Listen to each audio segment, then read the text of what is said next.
If the world cannot give us by itself any wisdom about work, or rather just confused messages, such as we see in the book of Ecclesiastes, then we need to be turning to what God has to say.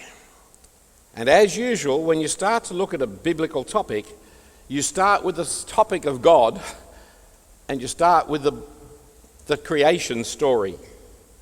For our meaning and our purpose is established first by God creating us for his purpose. And finally, in the judgment at the other end of the world and the other end of life, the judgment that is commenced in the death and resurrection of Jesus. But we look firstly then at work in creation and turn in our Bibles to the opening chapters of Genesis. Genesis chapter 1, and you see there in verse 1, in the beginning God created. God is not passive, God is not uninvolved, God is not inactive, God created, God made. And so go across to chapter 2 verse 2, and on the seventh day God finished his work that he had done, and he rested on the seventh day from all his work that he had done. So God blessed the seventh day and made it holy, because on it God rested from all his work that he had done in creation. They're the first references to the actual word work in the Bible, and it's God who does the work. For we see the very strange idea, strange for many people, a strange idea that we now take for granted, a strange idea of the working God. God is introduced to us as the creator of all things, the sovereign, powerful ruler and owner of everything. But God is also introduced to us as the worker, the maker, the manufacturer, who worked and who also rested from his work. He is the one who by his words has made everything, for the whole creation is the work of his hands. Come with me to Psalm 92, page 599, Psalm 92, page 597 rather.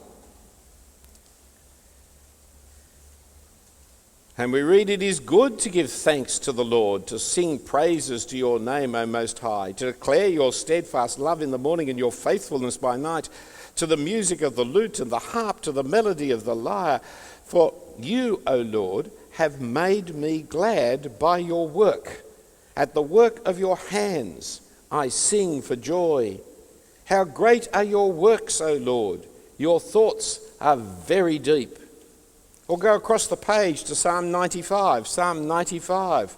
Pick up that one from verse 3. "For the Lord is a great God and a great King above all gods. In his hands are the depths of the earth, and the heights of the mountain are his also.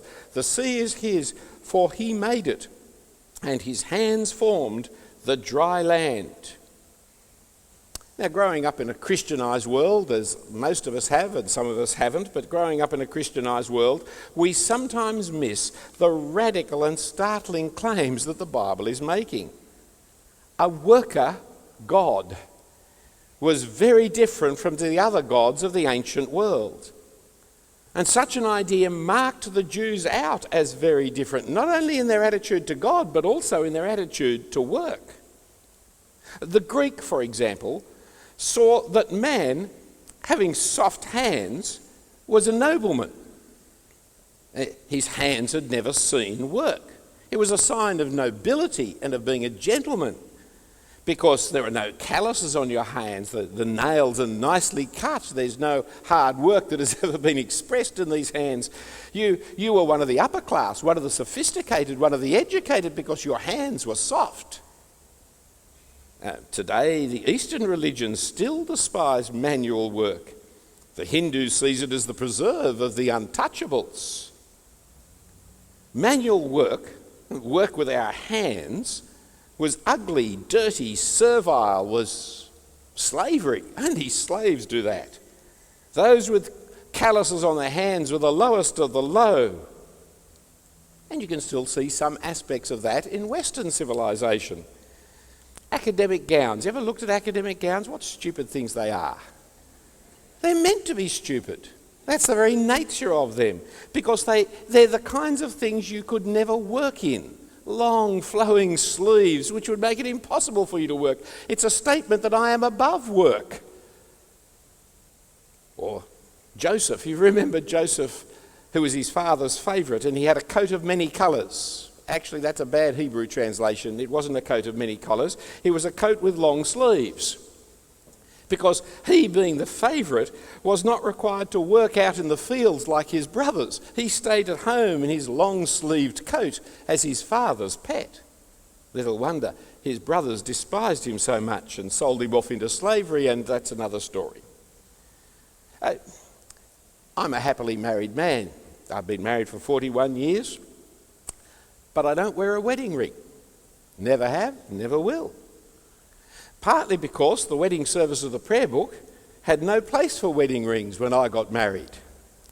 But basically because my father never wore a wedding ring, nor did my uncles. I come from a working class family. My father was a printer. Printers who wear wedding rings are printers who only have 9 fingers. You don't deal with heavy machinery full of rings on your hands.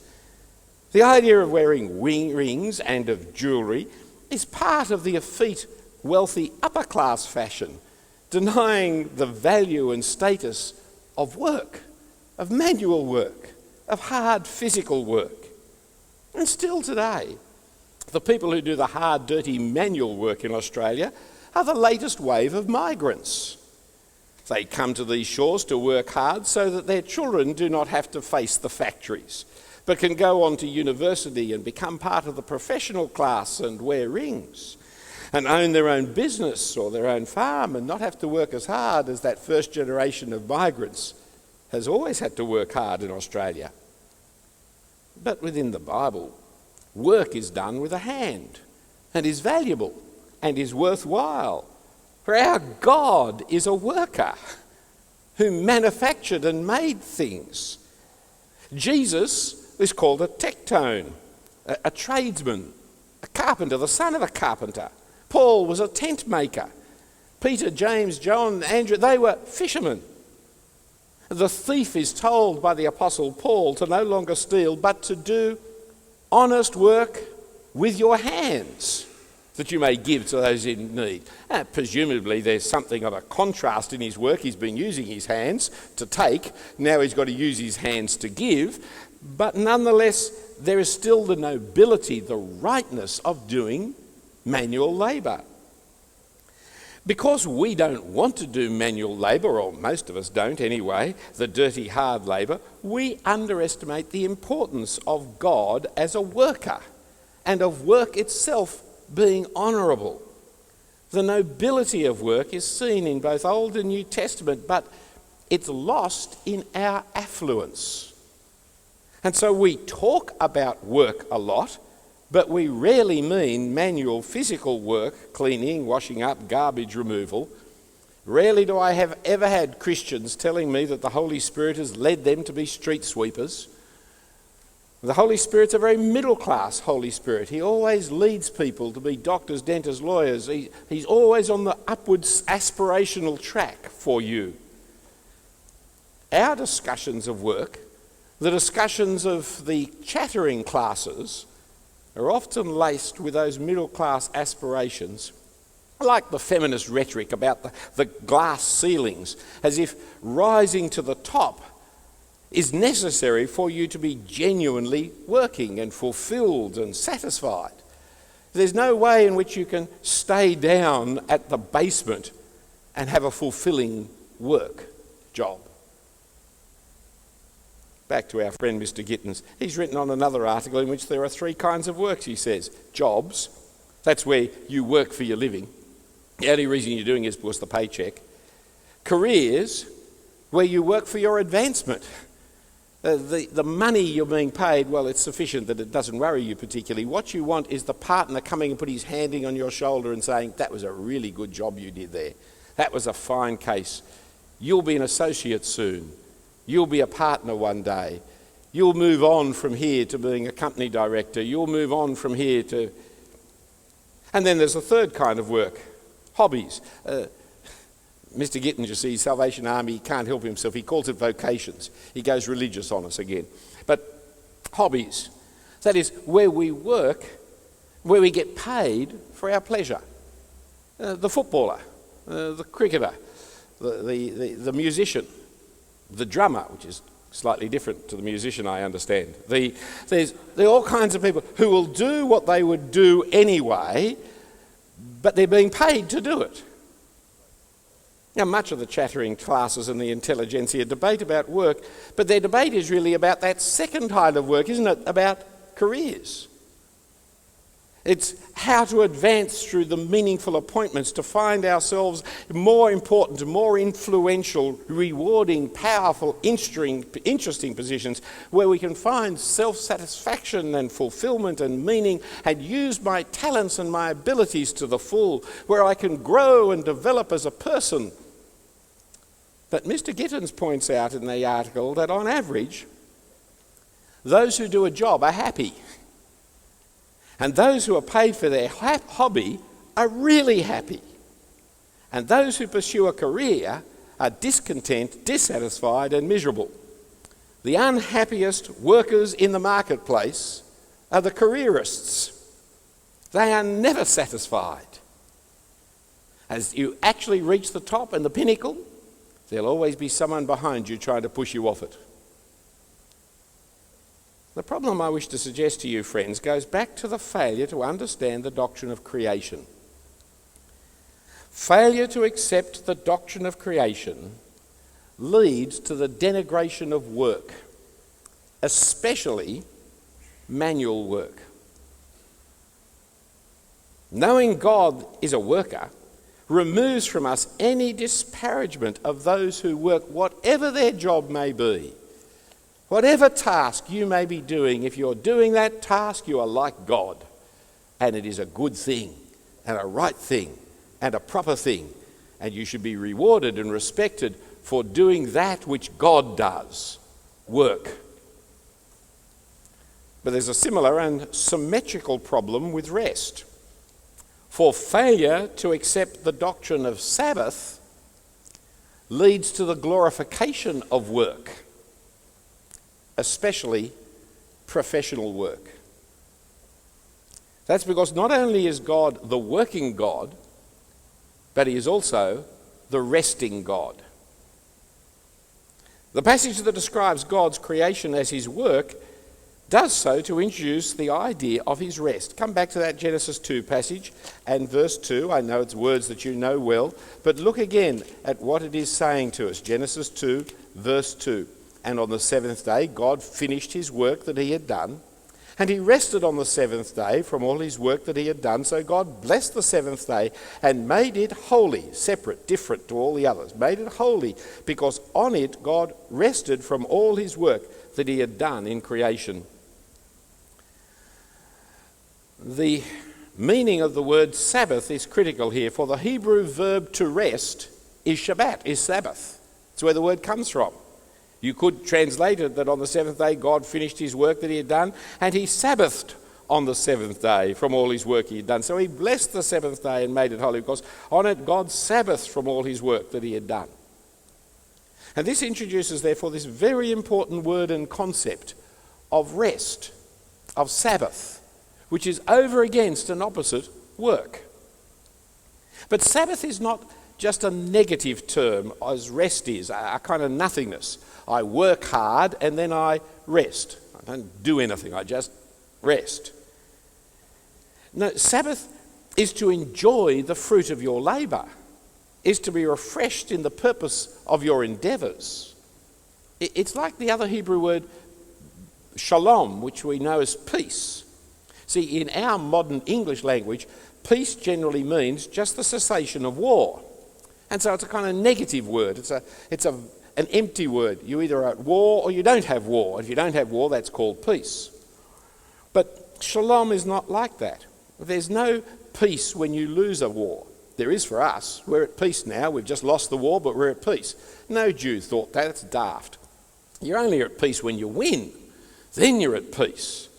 And so peace has got to do with being healthy, well-being, in prosperity.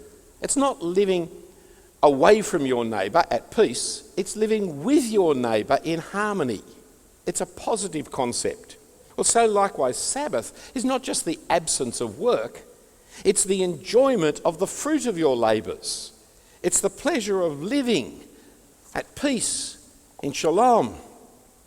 You see it in Exodus, where the people of Israel were to enter the promised land, the land of Sabbath, the land of rest. For they would rest from their labours in the difficult march across the wilderness by living in a land, but notice the land that they were going to live in was flowing with milk and honey. Each man under his own house, under his own fig tree, under his own grapevine, eating of the vines that somebody else had planted and worked, living off the crops that somebody else had planted, living in a house that somebody else had built. Now that is peace. That is rest. That is Sabbath. That is terrific. Here I am living in all the pleasures of the promised land. But even when we grasp this positive understanding of the Sabbath, we still haven't noticed the wonderful thing that is being said here in Genesis 2, verse 2. That is the implications of the Sabbath. It is God who rests from his labours. That is, work is not the sum total of God's concerns. There's more to God than work or than creation. For God enters into the enjoyment of his work. And there's more to creation than work. There's more to God than work, and there's more to creation than work. There is also the restful enjoyment of the creation on the seventh day. This seventh Sabbath day then becomes like the promised land, a picture, a way of talking of heaven, of our eternal rest with God, in the harmonious relationship with God, of enjoying God's work with him forever. Interestingly, in the Bible, there's never an eighth day. We are still in the seventh day. God is in the seventh day today. I don't want to enter into long discussions with anybody today on how many days there were or weren't in creation and how long each of the days were, etc. I just want to point out to you, the Bible never has an eighth day. We are still in the seventh day. For God is still resting from his labour. He's not creating new worlds. He's not creating new universes. He's enjoying the creation that he has made. And we are invited into that rest in Psalm 95. For it talks not only of the God, the Creator, that Israel must bow down and worship, but also of the God who kept the whole generation out of the promised land, out of the land of rest. Let's look quickly at that Psalm 95. Psalm 95. Psalm 95, page 599. Pick it up from verse 6. "O come, let us worship and bow down. Let us kneel before the Lord our Maker. For he is our God, and we are his people. We are the people of his pasture and the sheep of his hand." Today, if you will hear his voice, do not harden your hearts as at Meribah and as at on the day of Massah in the wilderness, when your fathers put me to the test and put me to the proof, though they had seen my work.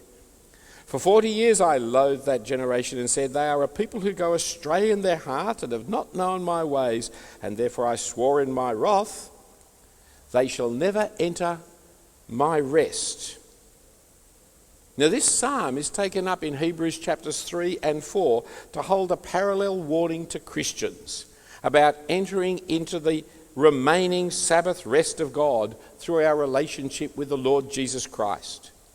For just as they escaped out of slavery and were heading for the land of rest and yet all perished in the wilderness, so we have been rescued out of the slavery of sin and are heading towards the promised land of rest with God for eternity. They fell in the wilderness. Make sure you do not fall in the wilderness. Make sure you enter into the rest of God. And that is why the commandment was given to his people, that they must keep holy, keep separate this seventh day. We live for the seventh day. And so every seventh day, take it off to remind yourself that we live for the seventh day. But the reasons for keeping the Sabbath day are different in Exodus 20 and Deuteronomy 5. You remember the Ten Commandments are given in two forms in the Old Testament, Exodus 20, Deuteronomy 5. They are identical Ten Commandments except on the Sabbath. For in Exodus 20, you're to keep the Sabbath because God created the world in 6 days and rested on the seventh. In Deuteronomy 5, you're to keep the Sabbath day because God has rescued you out of slavery. They are both the same, really. God has created the world that we may enjoy it with him in the Sabbath rest. God has rescued us so that we may enjoy his world in the Sabbath rest. God did not only create us to work, he did not only redeem us to work, he created us and redeemed us that we may enjoy his Sabbath with him forever. So as Israel would rest on the Sabbath day, they were participating in the very reason for their creation as a nation. They were participating in their very redemption out of slavery. They were reflecting the character and the nature of God, who both works and rests. And they were trusting him to look after the world for 24 hours without them. Come back to that Psalm 92. Psalm 92. Should be just back a page from where we were in Psalm 95, Psalm 92. Look at the heading of this psalm. Not the one in black that the publishers have given to us, which is nowhere in the Bible, but the one that's actually at the top of it, a psalm, a song for the Sabbath. Here's a psalm of the Sabbath. What a wonderful psalm. So what's it say? It's good to give thanks to the Lord, to sing praise to your name, O Most High, to declare your steadfast love in the morning and your faithfulness by night, to the music of the lute and the harp, for the melody of the lyre. For you, O Lord, have made me glad by your work. At the works of your hands I sing for joy. How great are your works, O Lord! Your thoughts are very deep. The stupid man cannot know, the fool cannot understand this. That though the wicked sprout like grass and all evildoers flourish, they are doomed to destruction forever. But you, O Lord, are on high forever. For behold your enemies, O Lord, for behold your enemies shall perish, all the evildoers shall be scattered. But you have exalted my horn like that of the wild ox. You have poured over me fresh oil. My eyes have seen the downfall of my enemies, and my ears have heard the doom of my evil assailants. The righteous flourish like a palm tree and grow like a cedar in Lebanon. They are planted in the house of the Lord and flourish in the courts of our God, and they still bear fruit in old age, and they are ever full of sap and green, to declare that the Lord is upright. He is my rock, and there is no unrighteousness in him. So there's the psalm of the Sabbath. My enemies will be destroyed, they'll be defeated. Your enemies, God, they're destroyed, they're defeated. And you and I are going to live together with trees in abundance. We're going to flourish, we're going to enjoy life, even into our old age. There will be still sap coursing through our... I'm never quite sure that I want to be the sap in the family tree. But there'll still be sap that is there, giving forth so that we will be fruitful right to the very end of time. That's the Sabbath. The Sabbath is the good life. Here is what the godly do on the Sabbath. What do? We take a day off to remember the works of God, to reflect upon the creation of God, to reflect upon the redemption of God, to reflect upon the future with God, to reflect upon how blessed we are for now and for eternity. Now, there's been a noticeable logic jump that I've been making throughout the talk so far, jumping from God to us, or even from God to Israel. And you see, that God has made us does not necessarily mean that we have to be like God. I don't expect a dog to be like God. Why should I expect you to be like God? Except, of course, we have been told back in Genesis 1 that we have been made in the image of God. So come back to me to that famous passage of Genesis 1 verse 26, and there we read, "Then God said, let us make man in our image after our likeness, and let them have dominion over the fish of the sea and over the birds of the heavens and over the livestock and over all the earth and over every creeping thing that creeps on the earth." So God created man in his own image. In the image of God he created him, male and female he created them. And God blessed them, and God said to them, "Be fruitful and multiply and fill the earth and subdue it and have dominion over the fish of the sea and over the birds of the heavens and over every living thing that moves upon the earth." Here we see 5 things. 1, man's purpose in creation. This is one of the pivotal passages of the biblical thinking, for there we see God's purpose for us. It's only initially set out there. We're going to see much more of the purpose of God when you meet Jesus, because he is the image of the invisible God.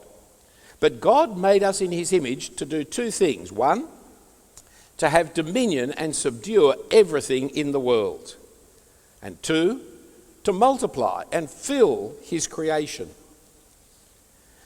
This, notice, is all before the fall. Both work and sex happen before sin. They are part of our creation. A similar passage occurs in chapter 2 of Genesis.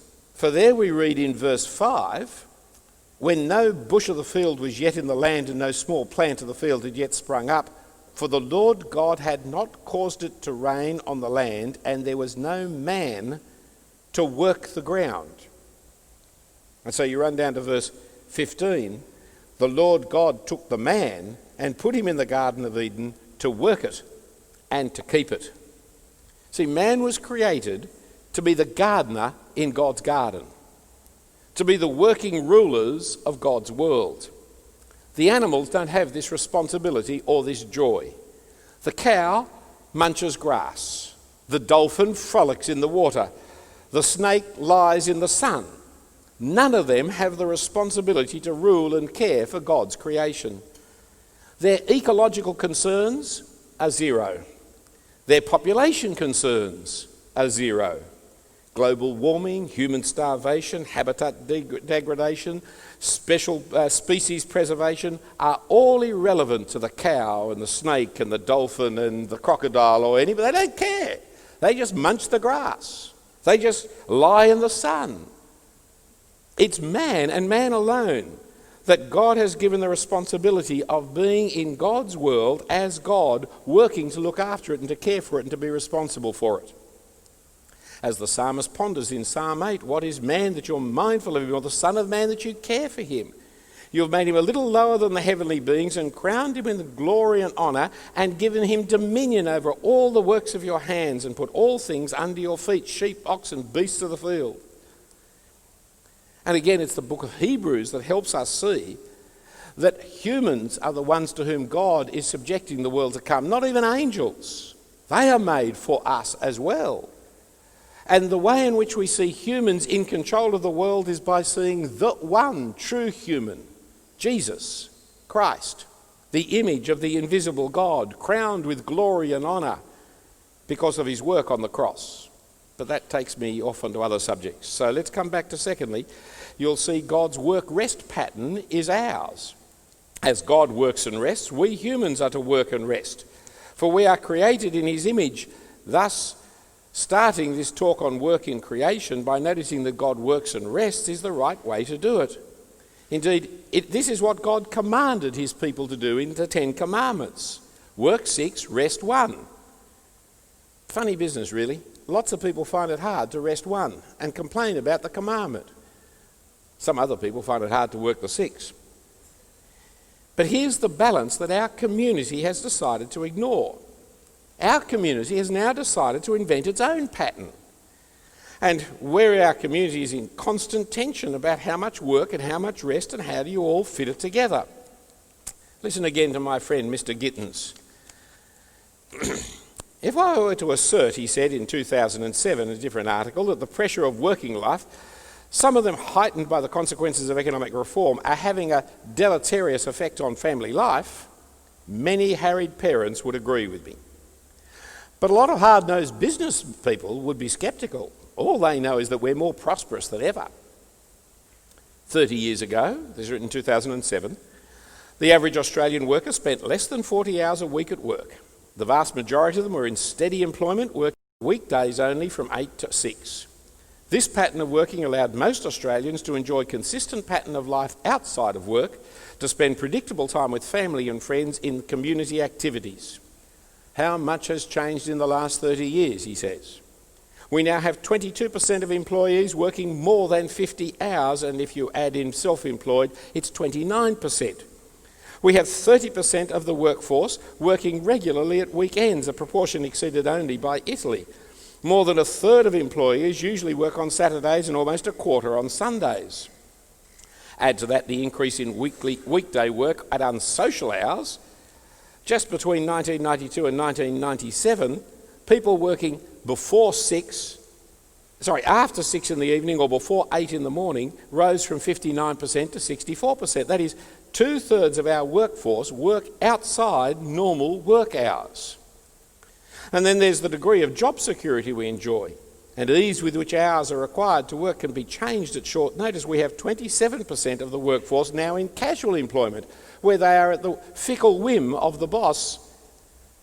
Only Spain in the OECD countries has more casual employment than Australia.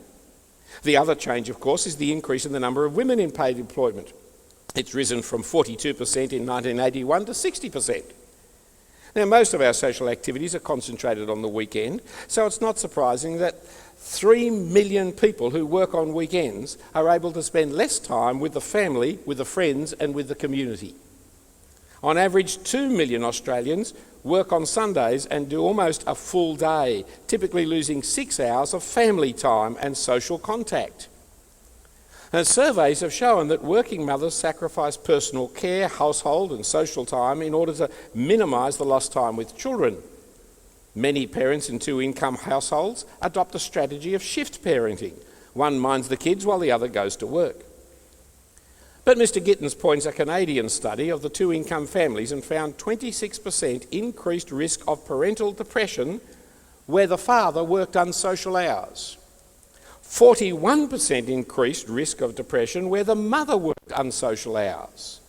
65% increased depression rates when both parents worked unsocial hours. This is a disaster. This is really a mad way of running your life. But you see, we've done away with the Sabbath. We're not a Christian country anymore. No more Sabbath. Okay, no Sunday, no penalty rates on Sunday, no public holidays. Well, you can work any day, every day, Easter Day, Christmas Day, it's all the same. And who is it that works those unsociable hours? Poor people. No worry. The rich are all enjoying themselves at Avoca or up on the Gold Coast or overseas or snowing somewhere, skiing somewhere. They're enjoying themselves on the public holidays. It's the poor who are called in at last minute notice to do work. Do you see what's happened to our society, to our nation, by departing from God's Sabbath pattern of the community working 6 and resting 1? The pattern of rising with the sun and resting in the evening. But come back to the Bible with me and notice that there's more about Genesis and work than this. There's also man as male and female. It's going to be interesting to how I get through before morning tea here. It was humanity as a whole that was created in God's image.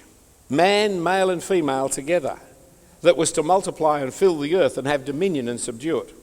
For God saw that it was not good for man to be alone, and so created the woman to be the gardener's helper, united with him in one flesh. This in no way says that the woman is second-rate or second because she's a helper. Remember, God also helps. But it does say that men and women have a different relation with each other and with work. It's a teaching that we ignore to our own hurt, and it's reflected in that kind of social research from the Canadians that Gittins refers to. One career is enough to ruin a family. 2 careers, especially when they're heading in different directions, is a walking time bomb. Notice I said career, not job.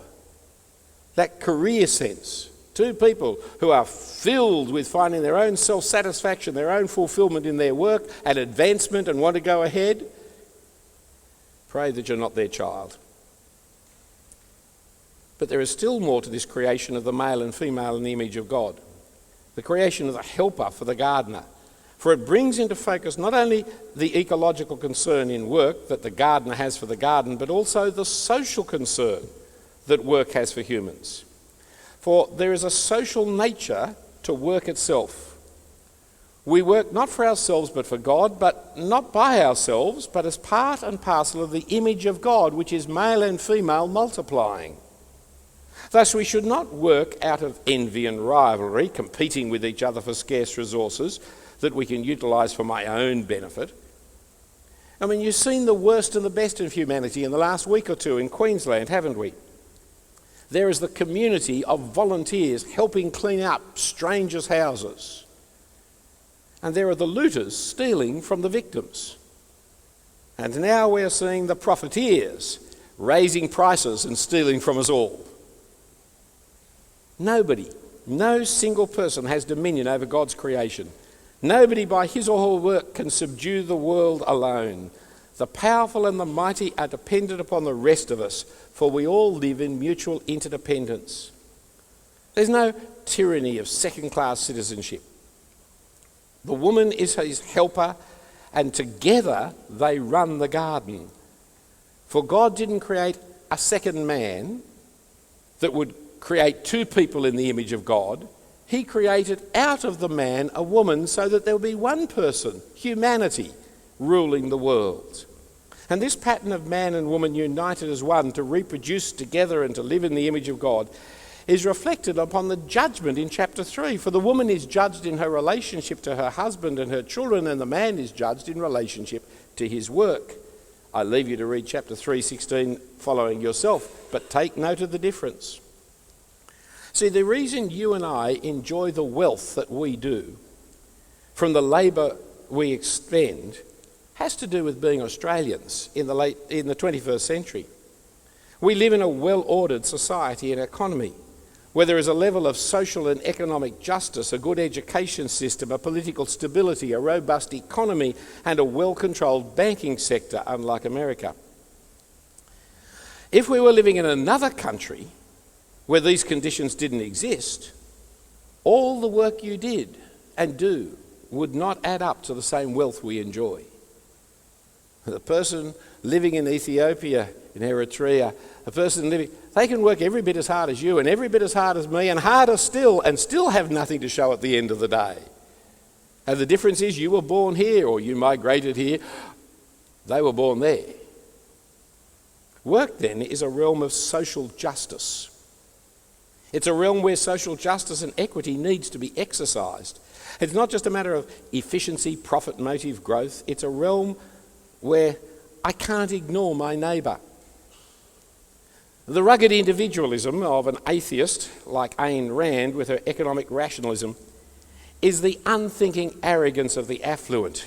Only someone living in New York would come up with that kind of philosophy, where might is right and where the death of the species is an improvement for what we've got rid of the weak. Capitalism works and is based in greed and envy. Socialism is based in envy and jealousy.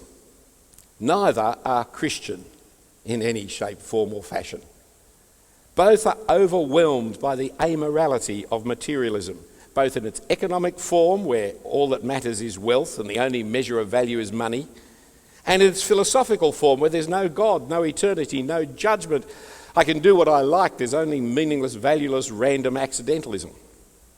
To divide our community, which has happened for the last 100 years plus, on the basis of our politics of a capitalist socialist divide, is to concede to atheistic materialism. That has been a downfall of our community. There are many other ways to operate. There are many options and alternatives that a Christian can put their mind to. I'm always struck by the story of that Victorian man, a Christian, a Methodist, a World War I veteran who had a terrible stammer and suffered shell shock from the war where he'd been buried alive. When he came home to Victoria, he took up the most unlikely job for a stammerer. He became a travelling salesman. He turned to the clothing industry and the production of quality clothing that would give people value for money, that wouldn't just wear out all the time and would stick with the one sense of fashion over a long period of time. He'd read widely, and out of his reading became really concerned about the distribution of wealth in the society. He finally came across the writings of a fellow Christian, a Japanese Christian thinker and radical, Dr. Kagawa. I'm sorry for mispronunciations. From him he learnt of cooperatives, and he refounded his firm and established it. He established it so that all his workers would gain shares as they worked in his firm, that they would all share in the profits and the responsibilities for running the firm, that there wouldn't be an executive dining room and a workers' dining room. Everyone was down together in exactly the same dining room. The company and the man was Fletcher Jones and Staff. But the name of it was Fletcher Jones and Staff because the staff owned 50% of Fletcher Jones. It was their company, not just his, and every year they worked, they got more. Now, I'm not suggesting this is the Christian way of working, but I'm suggesting there is a man with a Christian mind trying to think out how to work and think differently. Today, of course, many companies give out shares to particular workers, but they do it out of a completely different motivation. They don't do it so as to treat people properly, they do it so as to manipulate them to work harder and longer for their company. Because they found out that actually treating people properly, which Mr. Jones did, meant that you got better workers, fewer strikes, more production, and actually made money. It's a good idea to treat people rightly. Now, there are many other forms in which you can point to where Christian people, out of motivation, have thought differently about work because they believe in God the Creator. It can be in the opposing of slavery by creating a cooperative. It can be insisting on a proper day's off and weekends. It can be providing quality for the customers. It can be by spending some of our profits into the needy third world. It will be by thinking out the social implications of work, because we are created to work together to fill the earth and to subdue it. However, our governments have failed us miserably in this, of course. Our governments have been so owned by the capitalists and the socialists that they are always beholden to one or the other, and now, of course, mainly to the gambling industry and the pornography industry, who own our governments on all sides of opinion. And that is why we cannot have the government actually working on behalf of the good of the people from a Christian framework, because government's not allowed to have a Christian framework anymore. They've got no framework other than the framework of the market. But individual Christians can be involved in their work, making decisions that reflect the character of God. For in the end, the character cannot come from government fiat, it only comes from changed hearts, where people want to live for others. And that's why Christians will seek to live and work in their own work situation differently from people around about them. Because our God is a worker, and therefore all work is worthwhile. And our God is a rester. And so we don't work for work's sake, we work for rest. Rest with Him. And He has created us to work in relationship with each other, male and female, as a family of humanity. And I am not just concerned for the industrial relationships of Australia. What are the sweatshops of China? For we've solved the industrial problems here by sending them somewhere else, haven't we? Are we not concerned about workers and their rights everywhere? Or are we only concerned about certain kinds of rights and people? Is Australia our home, or is God's world our home? I'm a Christian who happens to live in Australia. I'm not an Australian who happens to be a Christian.